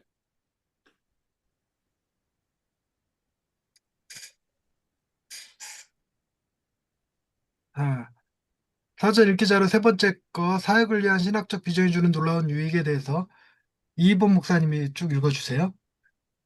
사역을 위한 신학적 비전이 주는 놀라운 유익. 많은 교회가 복음을 설교하고 스스로 복음 중심적이라 말하지만 실제 교회의 관계와 리더십, 공동체 문화는 두려움과 교만, 경쟁에 의해 움직이는 경우가 많다. 이런 교회는 복음을 설교하는 교회일 수 있지만 참으로 복음 중심적인 교회라 보기는 어렵다. 문제는 교회 신학적 기초와 실제 사역 사이에 연결해주는 미들웨어가 없다는 데 있다. 켈러는 이것을 사역을 위한 신학적 비전이라 부른다. 이는 단순한 신앙 고백이 아니라 특정 시대와 문화 속에서 복음이 삶과 사역과 선교에 어떤 의미를 갖는지 신실하게 재진술하는 것이다. 내가 섬기는 뉴욕시에 있는 올소울즈 교회에서 TGC의 신학적 비전을 채택하고 상황에 맞게 조정하면서 두 가지 유익을 발견했다. 첫 번째, 신학적 비전은 교회의 모든 사역을 하나의 초점으로 모아준다. 능력 있는 공적 예배, 효과적인 전도, 반문화적 공동체, 신앙과 일의 통합, 정의와 자비의 실천이라는 다섯 가지 가치는 각 사역이 따로 경쟁하지 않고 제자를 세우는 하나의 사명 안에서 서로 보완하게 만든다. 교회는 다양한 서비스를 제공하는 쇼핑몰이 아니라 하나의 사명을 감당하는 모험이 된다. 둘째, 신학적 비전은 교회 안에 있는 가치를 밖으로 드러낸다. 교회 비전은 새가족반이나 홈페이지 문구에만 머물러서는 안 된다. 설교, 소그룹, 환대, 전도, 공동체 생활 속에서 반복적으로 드러나야 한다. 예를 들어 누가복음 설교를 통해 예수님이 가난한 자, 죄인, 소외된 자들과 식탁을 나누시는 모습을 전할 때 교회는 자연스럽게 반문화적 공동체의 비전을 배우게 된다. 복음은 교회가 사회 경제적 지위, 인종, 성별, 나이를 넘어 그리스도 안에서 새로운 정체성을 가진 공동체가 되게 한다. 결국 사역을 위한 신학적 비전은 교회 성장에 맞는 공식은 아니지만 복음 사역과 제자 양육이라는 목표 아래 성도들과 사역을 하나로 묶고 활력을 불어넣는 강력한 도구이다. 네, 이 신학적 비전을 세우고 그 유익을 맛본 목사님의 간증문이거든요. 그러니까 신학적 비전을 우리가 세운다, 적는다, 이걸 하는 이유가 이 신학적 비전을 세우지 않으면 우리는 자연스럽게 성장주의, 성과주의, 은사주의 이런 데로 흘러가기가 쉬워요. 개인의 역량을 강조하는 그래서 개인의 능력이 은사가 중요한 도구가 되는 그런 문화가 만들어지기가 쉽죠. 경쟁하는 문화가 만들어지기 쉽고 그래서 얼마나 과정을 잘 이수했느냐, 예배를 빠지지 않았느냐, 전도를 몇 명 했느냐 가지고 교회 안에서 서열도 나뉘게 되는 그런 문제도 있죠. 그래서 이걸 신학적 비전을 바르게 세웠더니 교회가 바르게 세워져 가더라 뭐 이런 얘기를 한 겁니다. 자, 이제 그다음 묵상 시간, 읽기와 묵상 시간 말씀을 한번 읽어보십시다. 이성 목사님 말씀 한번 읽어주세요.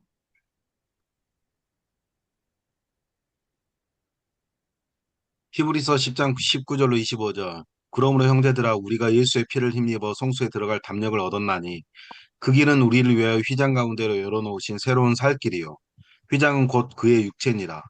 또 하나님의 집 다스리는 큰 제사장이 계심에 우리가 마음의 뿌림을 받아 악한 양심으로부터 벗어나고 몸은 맑은 물로 씻음을 받았으니 참 마음과 온전한 믿음으로 하나님께 나아가자. 또 약속하신 이는 믿으시니 우리가 믿는 도리의 소망을 움직이지 말며 굳게 잡고 서로 돌아보아 사랑과 선행을 격려하며 모이기를 패하는 어떤 사람들의 습관과 같이 하지 말고 오직 권하여 그날이 가까움을 볼수록 더욱 그리하자. 네, 이 묵상 말씀을 길자. 아니 말씀을 한번 들여다보면 우리가 예수의 피를 힘입어서 성소에 들어갈 담력을 얻었다를 때 이 성소는 하나님이 계신 곳을 의미하는 거죠. 이 하나님의 성소에 하나님 앞에 나아가는 데 있어서 필요한 것은 무엇인가요? 자신의 노력, 종교적 열심, 자신의 의, 예수 그리스도의 맞죠? 피. 예수 그리스도의 피라는 거예요. 예수 그리스도의 피. 요걸 첫 번째 강조하는 거고, 그리고 그 예수의 피는 휘장은 곧 그의 육체, 그의 육체를 찢으신 거죠. 죽음에 관한 이야기고, 또 그 집에는 모든 결정을 내리는 큰 제사장, 우리 하나님, 예수님 계시고, 그 제사장 덕분에 제사장 덕분에 우리가 악한 양심으로부터 벗어날 수 있죠. 그러니까 우리가 벗어나는 게 아니라 그분이 우리를 해방시키는 거죠. 그랬을 때 비로소 우리가 참 마음과 온전한 믿음으로 하나님께 나갈 수 있습니다. 지금 계속 뭘 얘기하고 있냐면 인간의 개인 노력, 수고를 얘기하고 있지 않습니다. 그런데 여기까지는 그렇다 치고 근데 그 다음에 우리가 믿는 도리의 소망을 움직이지 말고 굳게 잡아야 된다. 서로 돌아봐 사랑과 선행을 격려해야 한다. 그리고 뭐 그날이 가까워 볼수록 모이자 이런 얘기를 하는데 이러는 이유가 무엇이냐 하는 것이에요. 질문이. 즉 우리가 왜 교회로 모여야 되는가? 왜 공동체로 모여야 되는가? 그 이유는 예수를 기억하고 우리에게 제사장이 있음을 기억하고 그럴 때 비로소 우리가 하나님께 나아갈 수 있다라는 사실을 보여주기 위해서입니다. 즉 공동체의 필요성. 와 이거 글씨를 쓸 수 있다니까 신기하네. 이 슬랙 힘들다 이거. 우와 이게 글을 이렇게 쓴다고?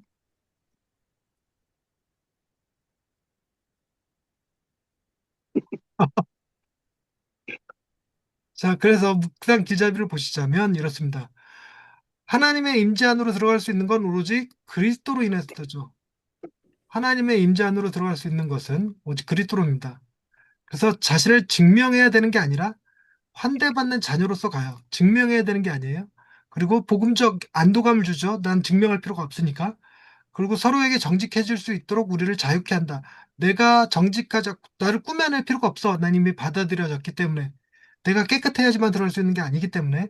그래서 히브리서는 믿음을 지키고 사역을 감당하며 끝까지 견뎌내는 과정이 결코 개인적인 프로젝트가 아니다. 개인적인 프로젝트가 아니다. 서로. 그래서 우리가 복음 중심 삶 하고 난 다음에 그 다음에 하는 게 복음 중심 공동체였던 거죠. 그래서 우리는 이 공동체를 필요로 한다. 자,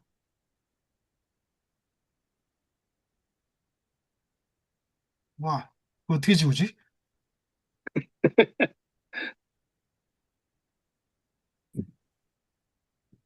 이걸로 지우나? 어허,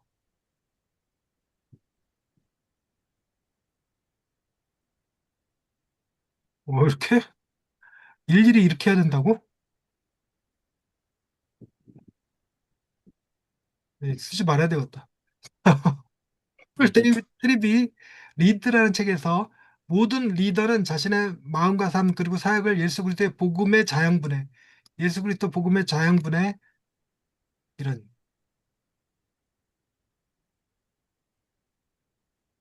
자양분에 지금 이 순간 단단히 뿌리내려야 한다. 그래야만 복음으로부터 자신의 정체성, 의미, 목적, 내면의 평안, 그리고 소명의식을 얻을 수 있다. 우리의 정체성은 어디서 나오는가? 예수 그리스도 안에서. 우리는 날마다 새로운 피조물이다. 우리는 과거에 내가 행한 일로, 앞으로 내가 할 일로 나를 평가받지 않아요. 우리는 그리스도 안에서 새로운 피조물로 평가를 받습니다. 우리의 정체성은 그분 안에서 나와요. 내가 존재하는 이유, 내가 살아가야 될 목적, 그리고 내 내면의 평안, 그리고 내가 어떻게 살아야 되는지 모든 것을 그리스도 안에서 얻어요. 이것이 복음 DNA가 되겠죠. 그래서 아무리 건강해 보이는 정원 식물이라도 복음에서 출발한 정체성과 의미와 목적과 내면의 평안을 가지고 있는 사람일지라도 지속적으로 물을 주어야 하듯 모든 리더는 아무리 영향력 있고 영적으로 성숙했을지라도 그를 둘러싼 리더 공동체로부터 지속적인 영적 돌봄을 받아야 할 필요가 있다. 모든 리더의 삶에는 여전히 뽑아내야 할 잡초가 있기 때문입니다. 그 잡초를 뽑는 일은 우리 모두에게 서 공동 프로젝트다. 물을 주는 것과 잡초를 뽑는 것 없이 번성하는 식물이 없듯 복음 중심의 공동체 없이 성장하는 리더는 없습니다. 안전한 공간 우리가 자신의 잡초를 인정하고 돌봄을 받으며 그리스도 안에서 함께 자라갈 수 있도록 만들어주죠. 자, 그래서 나눔 질문으로 첫 번째, 리더십을 발휘하면서 자신의 약점이나 씨름을 가장 숨기고 싶다는 유혹을 가장 강하게 받을 때는 언제인가? 다른 사람이 볼까 봐 두려운 내 삶의 잡초는 무엇인가?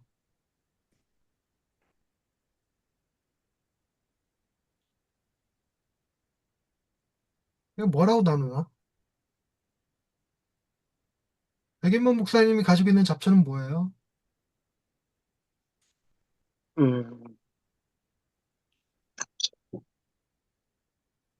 저는 좀 음,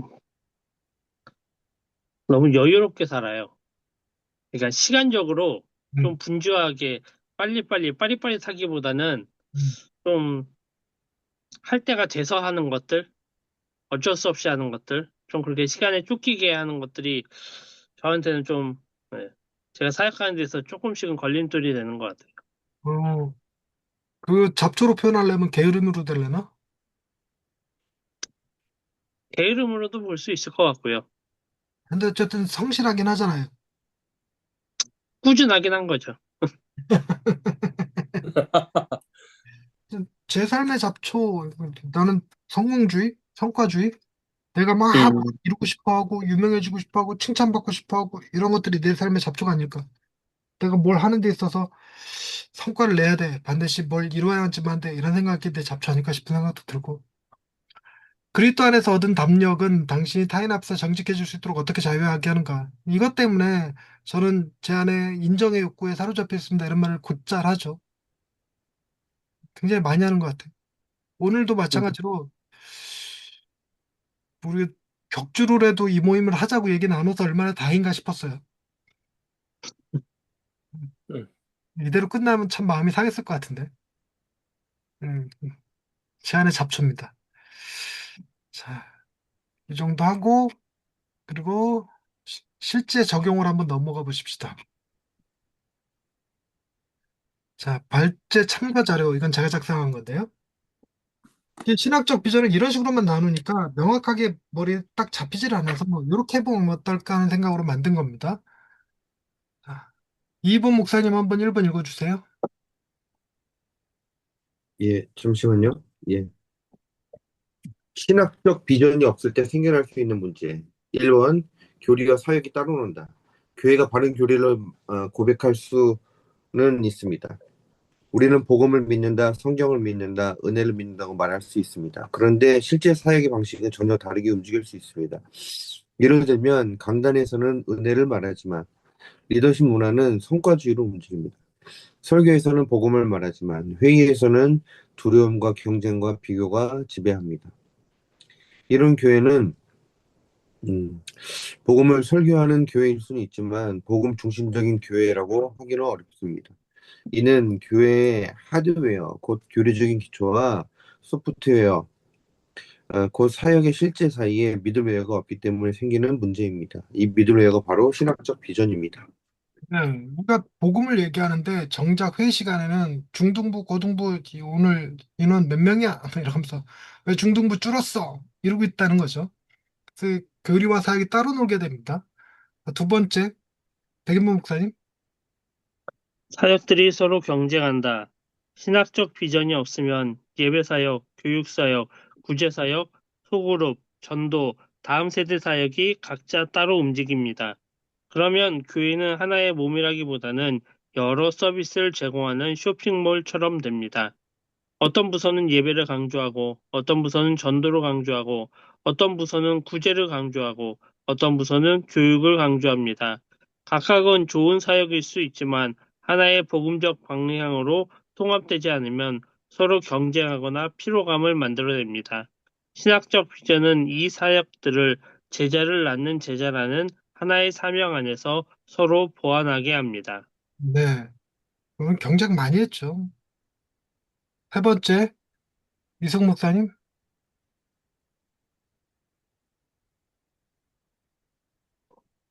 성공한 교회 모델을 그대로 복제하게 된다. 신학적 비전이 없으면 교회는 깊은 고민 없이 두 가지를 따라하기 쉽습니다.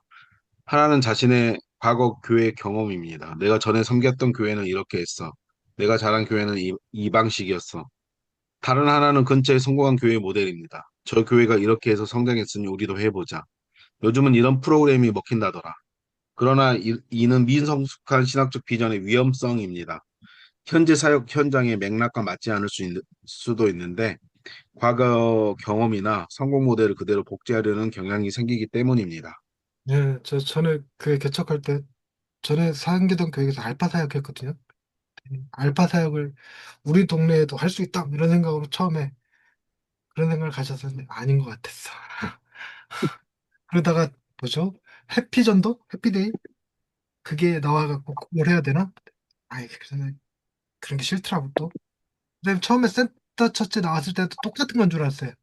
센터 처치도 내나 또 그런 것들 중에 하나겠거니 하고 되게 싫어했었는데 막상 읽어보니까 너무 좋아갖고 저기 푹 빠진 상태입니다. 자, 네 번째, 이번 목사님. 문화 변화에 둔감해진다. 한때 건강한 성경에 충실했던 교회도 시간이 지나면 쇠퇴할 수 있습니다.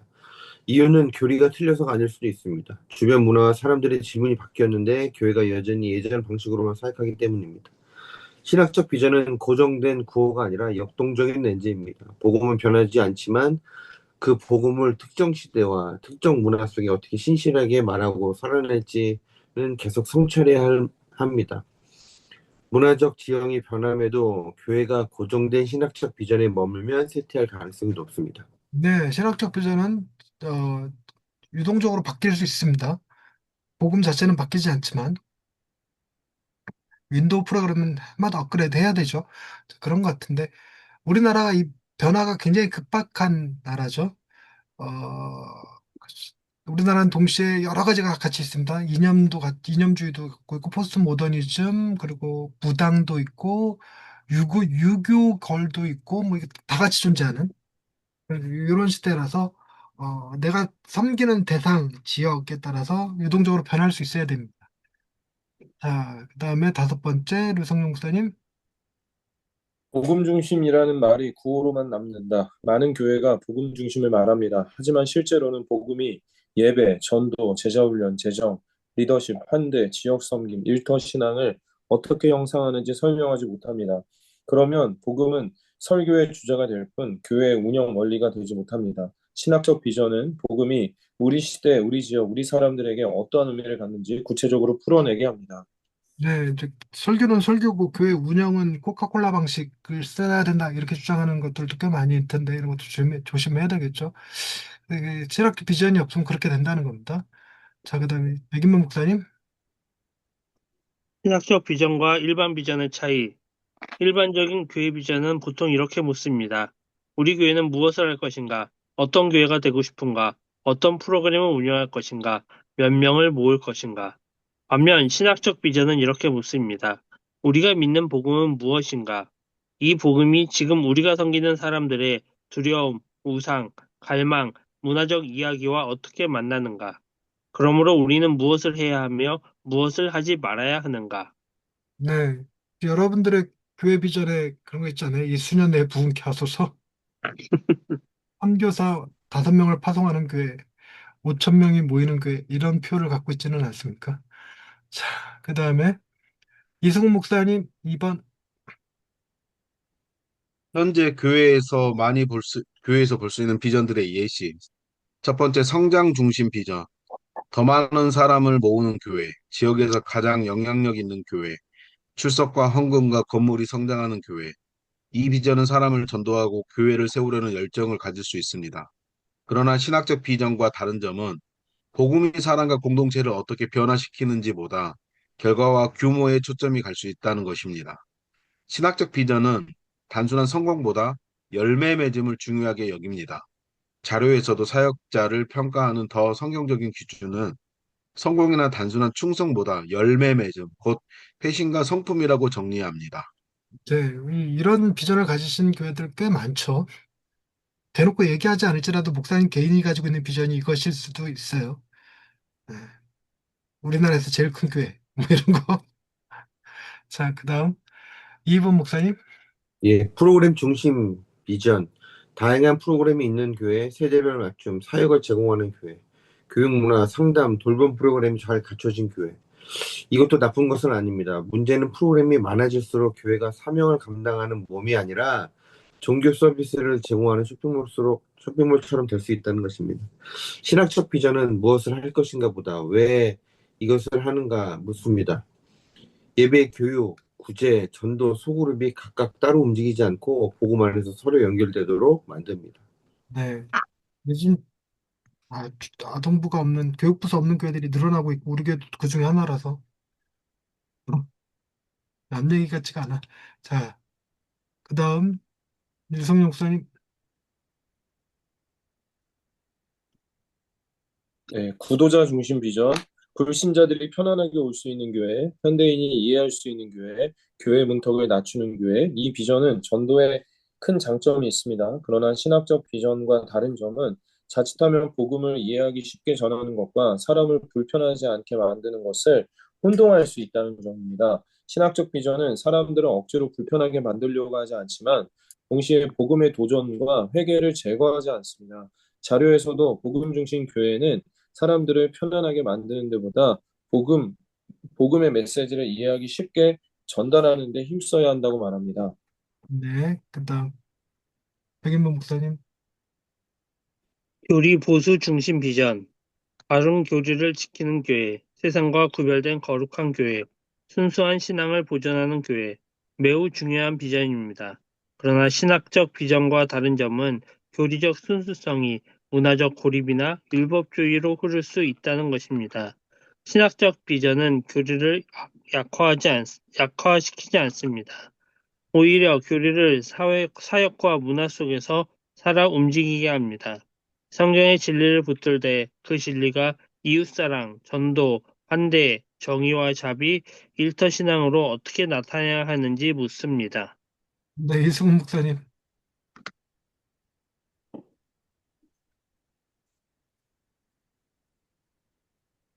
마이크 꺼져 있어요.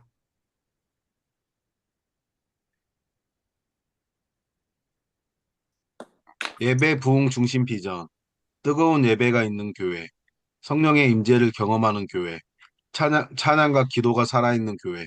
이 역시 귀한 비전입니다. 그러나 이것만 강조되면 예배 경험 자체가 목적이 될 수 있습니다. 신학적 비전은 예배를 사역 전체와 연결합니다. 예배는 감정적 고향만이 아니라 성도들이 하나님의 아름다움을 보고 그 뜻을 살아낼 수 있도록 삶 전체를 빚는 자리입니다.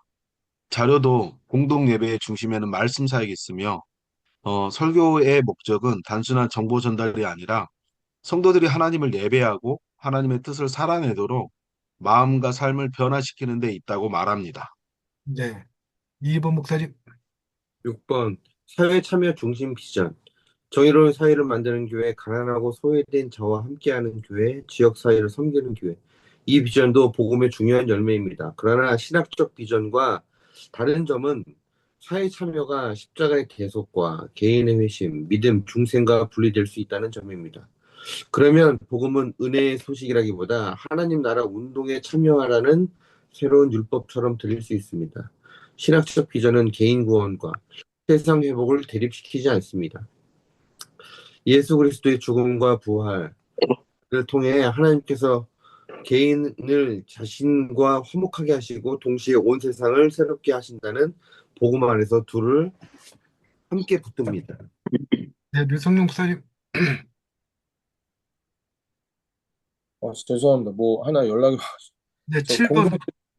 네, 7번이죠? 네, 네, 공동체 중심 비전, 가족 같은 교회, 따뜻한 교회, 서로 돌보는 교회 아주 소중합니다. 하지만 신학적 비전이 없으면 공동체가 자기들끼리 친한 사람들의 모임 혹은 특정 취향과 계층의 하위 문화가 될 수 있습니다. 신학적 비전은 공동체를 단순한 친밀감이 아니라 복음이 만들어내는 반문화적 공동체로 봅니다. 교회 밖에서는 함께하기 어려운 사람들이 그리스도 안에서 하나가 되고 사회 경제적 지위, 인종, 성별, 나이를 넘어 새로운 정체성을 나누는 공동체가 되어야 합니다. 네. 저희 신학적 비전 세우기 이거 하기 전에는 저는 예배 중심, 예배 부흥 중심 비전, 뜨거운 예배가 있는 교회, 뭐, 말씀이 살아있는 교회, 이런 거를 캐치프레이로 내걸었던 것 같아요. 여러분들에게 편한, 익숙한 비전은 뭡니까? 이승훈 목사님 가장 익숙한 비전이 뭐였어요? 저는 보니까 약간 구도자 중심하고 교리 보수 중심이 제가 자랐던 교회는 중심이었던 것 같습니다. 지금 교회는? 지금 약간 저의 성향은 추구하는 것은 사실 예배 중심 비전 쪽으로 예배가 좀 뜨거워지길 원하는데 제 스타일이 약간 교리 중심 비전인 것 같습니다. 네. 이번 목사님은 어떠신 것 같아요? 저는 그냥 지금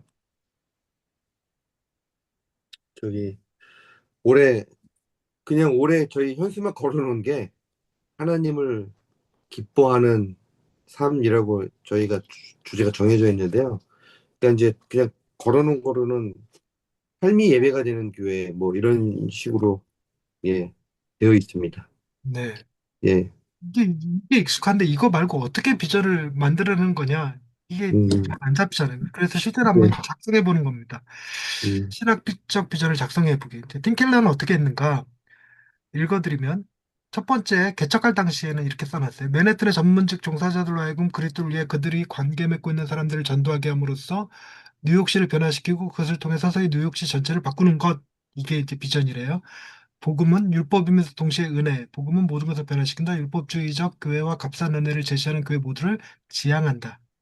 성격, 권위를 지니되 언약적이고 인격적이다. 단지 규범만을 기록한 책도 단순한 문학 작품도 아니다. 도시, 하나님은 도시를 사랑하시는 하나님 나라는 도시 안에서 자라나야 함, 도시에서 물러나는 삶 혹은 도시의 가치들을 그대로 따르는 삶 모두를 지향한다.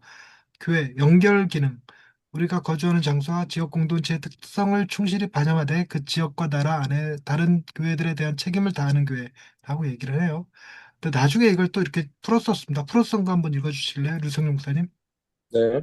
팀 켈러의 목회 철학을 다시 풀었는데 1번, 우리는 우리 자신들만을 위한 교회가 아닌 삶의 현 시점에서 아직 그리스도를 믿는 믿음이 없는 친구들을 위한 교회가 되기를 원한다. 이 선언의 배후에는 누군가를 변화시키는 핵심이 복음이라는 확신이 존재했다. 복음은 신자와 불신자 모두가 끊임없이 되풀이해서 들어야 하는 것이다. 2번, 우리는 우리 자신들만을 위한 사역이 아니라 도시 전체의 평화와 유익을 위한 사역을 실천하기를 원한다. 우리의 목표는 단지 보다 훌륭한 교회가 아닌 보다 훌륭한 도시다. 이 선언을 뒷받침하는 것은 그리스도인들이 살면서 섬겨야 하는 장소로 대도시보다 더 적합한 곳은 없다는 확신이었다. 3번, 우리는 단지 하나의 개별 교회가 아닌 모든 교회들을 섬기고 새로운 교회들을 개척하는 하나의 복음 운동이 되기를 원한다. 실제 교회는 너무나 다양하여 모든 인종, 계급, 문화를 포괄하는 것이므로 어떤 한 교회가 도시에 그리스도를 나타내는 것은 사실상 불가능하다는 확신이 이것을 뒷받침했다.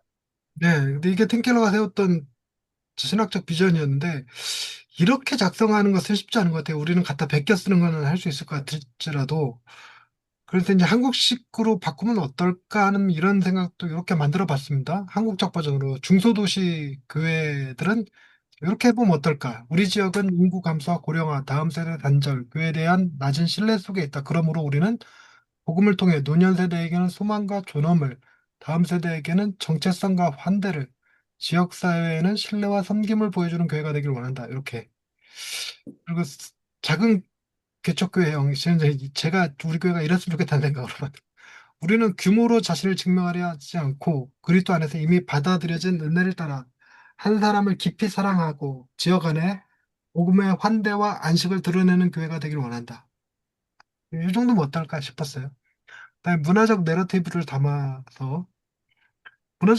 담아서가 아니라 문화적 내러티브가 뭔지 좀 이해해야 그래서 복음 신학적 비전을 이해하는 데 도움이 될 것 같아요.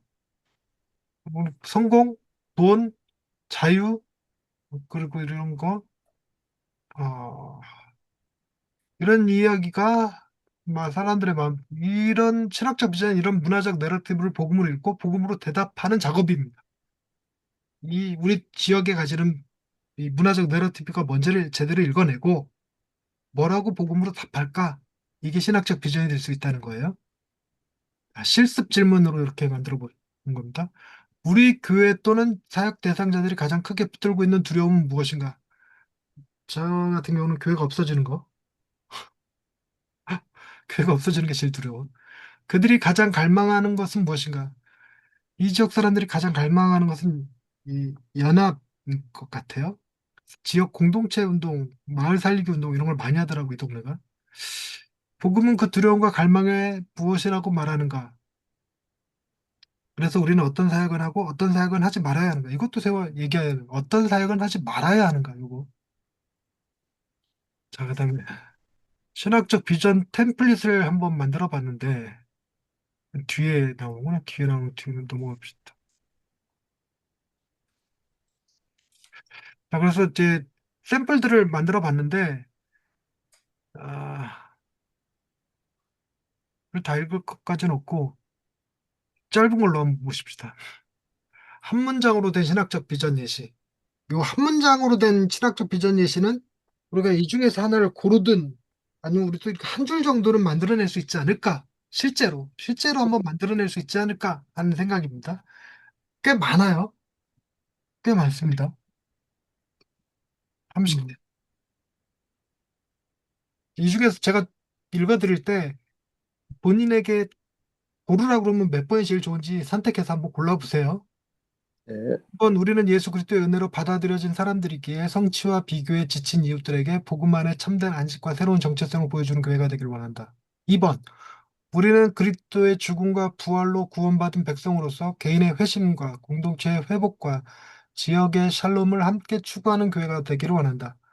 3번, 우리는 순종하기 때문에 받아들여지는 것이 아니라 그리스도 안에서 받아들여졌기 때문에 순종하는 은혜의 복음을 삶과 사역 전체로 드러내는 교회가 되길 원한다. 4번, 우리는 복음이 죄인을 의롭다 하시고 깨어진 세상을 새롭게 하신다는 믿음으로 예배와 전도와 공동체와 일터와 섬김을 통합하는 교회가 되길 원한다. 5번, 우리는 그리스도 안에서 이미 사랑받은 자들에게 불안과 자기증명에 사로잡힌 세상 속에서 은혜로 빚어진 대한 공동체가 되기를 원한다. 6번, 우리는 하나님께서 이 도시를 사랑하신다는 믿음으로 도시 성공 우상과 고립의 상처의 복음의 안식과 공동체와 섬김으로 응답하는 교회가 되길 원한다. 7번, 우리는 이 지역의 평안을 구하라는 하나님의 부르심을 따라 예배당 안에 머무는 교회가 아니라 이웃의 삶 속에서 복음을 살아내는 교회가 되길 원한다. 8번, 우리는 복음이 개인의 영혼만이 아니라 도시의 삶까지 새롭게 한다는 믿음으로 전도와 제자도와 정의와 자비를 함께 실천하는 교회가 되길 원한다.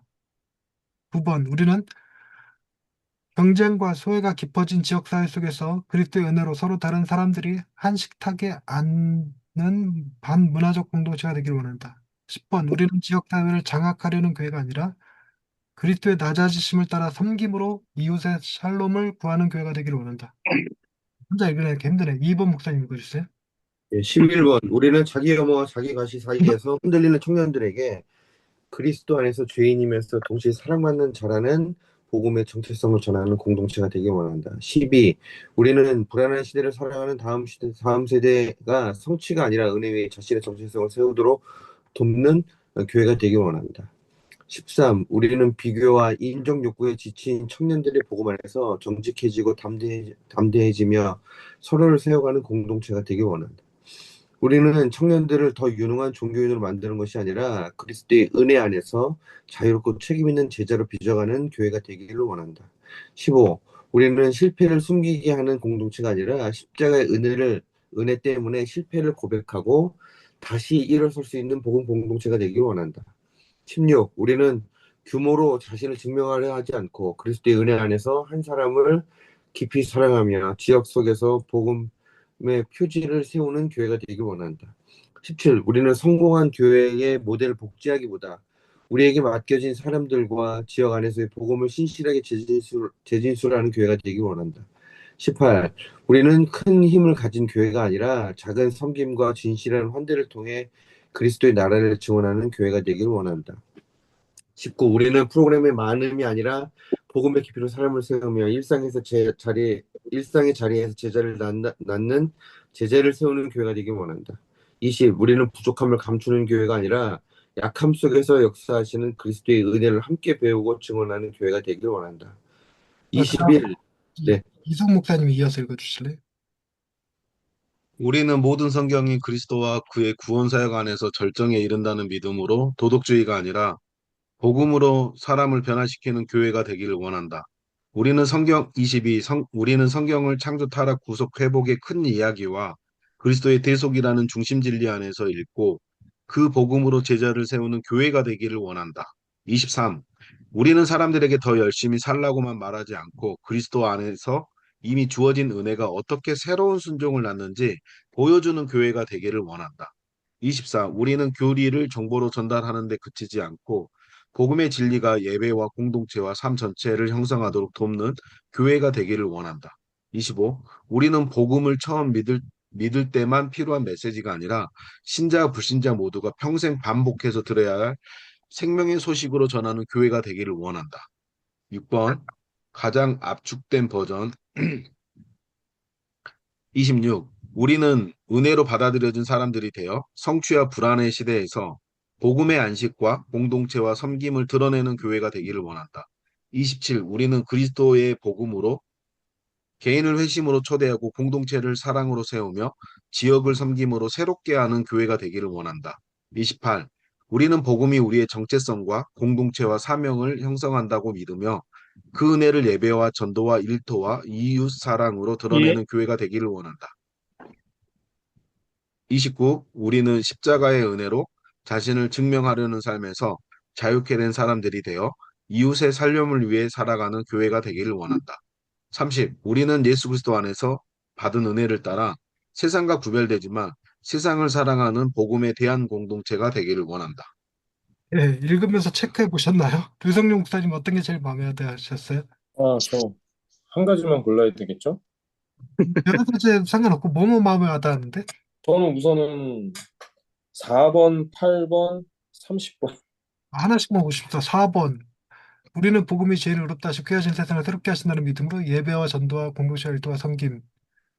그다음에 8번. 우리는 복음이 네. 개인의 영혼만이 아니라 도시의 삶까지 새롭게 한다는 믿음. 전도, 제자도에 다 포커스가 맞춰진 거예요, 혹시? 그 아니, 아니, 그렇지 않은데, 4번, 저는, 8번 또 뭐였어요? 네? 4번, 8번 그리고 또 뭐였어요? 30번이요. 30번, 30번도 제자도 나오나? 아니요, 그렇지 않아요. 아니구나. 4번도 제자도 나오진 않아요. 그래요? 아직. 예. 근데 음, 저는 네, 그 복음을 알고 네, 복음을 세상에 전해야 된다라는 그 두 가지만 네, 좀 포커스가 네. 됩니다. 다 너무 좋은데요, 근데? 이 중에서 하나 고르라고 그러면 좀 더 하겠죠. 근데 이게 네. 이런 형식이 아니라 고민을 한번 해보는 거예요. 이걸 다 써보는 네. 거지. 우리는 어떤 복음을 믿고 있고, 우리가 섬기는 사람들은 누구고, 이 공동체의 특징은 뭐고, 이런 걸 다. 음, 어떻게 복음을 전하고, 어떤 사역을 할 것이며, 어떤 사역은 하지 않을 것인가. 이런 걸 구체적으로 적어 놓은 다음에, 그 다음에 신학적 비전을 결정해 보는 거죠. 그래서 저는 이거 하면서 무엇을 하지 않는다. 요게 가장 마음에 와닿았어요. 우리는 교회 사이즈를 자랑하지 않는다. 음, 우리는 전도 왕에게 상품을 주지 않는다. 이런 거. 그리고 무엇보다도 저 자신에게 내 설교 어땠냐고 묻지 않는다. 이, 그리고 이런 거 인정의 욕구가 강하니까 이런 것들을 겪지 않으면 그런 데로 빠지더라고요. 이 중에 음, 뭐도 들어가야 될 것 같으냐면 교인 수 몇 명, 선교사 몇 명 이런 숫자를 우리 비전에는 포함시키지 않겠다. 뭐 이런 것들. 이런 것들을 구체적으로 딱 못 박아 놔야 그래야 신학적 비전을 제대로 세울 수 있지 않을까 이런 생각이 들더라고요. 자, 오늘은 여기까지 하겠습니다. 수고하셨습니다. 감사합니다. 감사합니다. 고생하셨습니다.